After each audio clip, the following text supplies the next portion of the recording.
Hi everyone. This time of year around Halloween, the veil is very thin. Around here, it's always thin. Last week, I wanted to share a story of what happened here. We had a tough week. It was in the middle of the week when things got crazy, and my husband and I had a big fight, and there's just a lot of stress and a lot of pressure. And like most people, when that pressure gets to you, you can't help but explode. And and I'm like everybody else. I'm gonna have my moments where I break down and I cry. Hi everyone. This time of year around Halloween, the veil is very thin. Around here, it's always thin.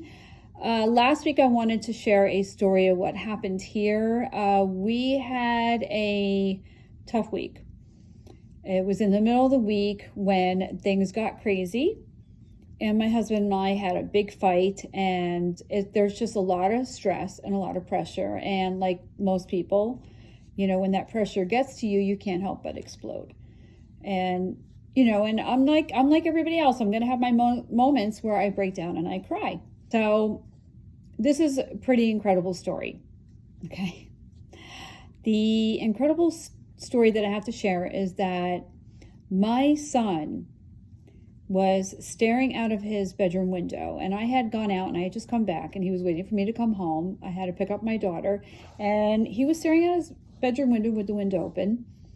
And he comes downstairs and he finds me, and I sat down in the dining room, and he sits next to me, and we started talking.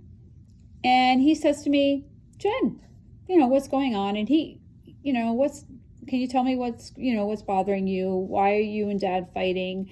And we had this whole, I think it was like a 20-minute conversation. Sorry, my collar is not standing up. We had this whole 20-minute conversation, and he kept calling me Jen. Jen. And I thought that was really, really strange that my almost 17-year-old son kept calling me Jen and not Mom. And he asked me what was going on, and I told him, a lot of this is, this Board of Ed stuff. My husband's running a campaign, and with 4 children and no family. I've said this before, we don't have anybody to helps us. It's just us. And he kept saying to me, well, what's going on? Can you tell me what happened? So I started drawing a diagram on paper, because sometimes it's easier to explain something when you write it down and you try to, I was drawing little arrows.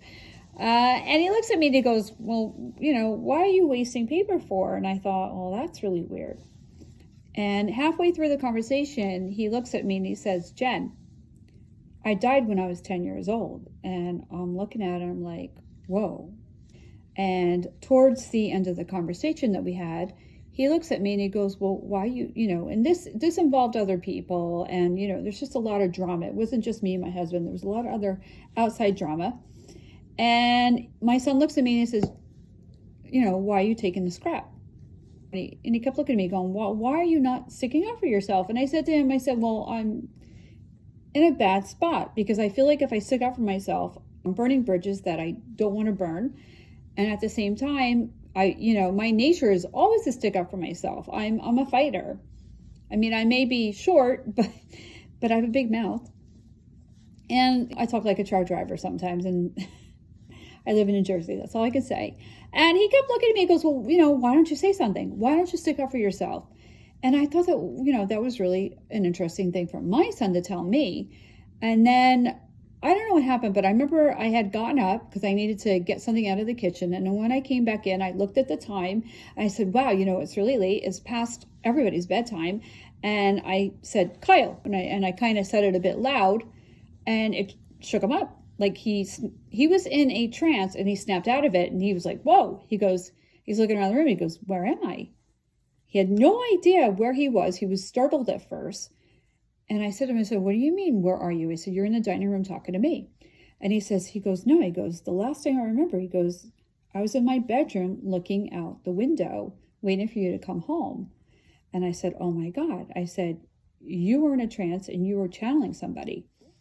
And it didn't hit me until after the fact that he was channeling my mother, because my mother would say the same things. And my mother would be the kind of person to say, don't waste paper. Like, why are you doing that for? And my mother would be the kind of person to tell me, stop taking people's CRAP, and stand up and fight for yourself. And then it clicked in my head that when he said, I died when I was 10 years old, he didn't mean that, you know, when he was about 10 years old, that's when my mother died. And then I had to put the pieces together. I'm like, it just came out garbled that way. Sometimes when you channel from beyond, it gets a little bit mixed. So that was my mother. And I was so blown away that it was my mother. And I was like, oh my gosh, wow, that's incredible. And I just wanted to share that story that my mom came back, basically kicked me in the butt and told me, stand up for yourself. And if I would have known it was my mother, I have a million questions I would have asked her, but it is what it is. And I've got to go because my other teenager just came home from trick-or-treating or wherever he's been. So anyway, yeah, the veil is thin and my mom came back. My mother came back somehow, some way in a really low point in time in our lives. And that's just incredible. Anyway, gotta go. Trick-or-treaters are banging on my door. Bye.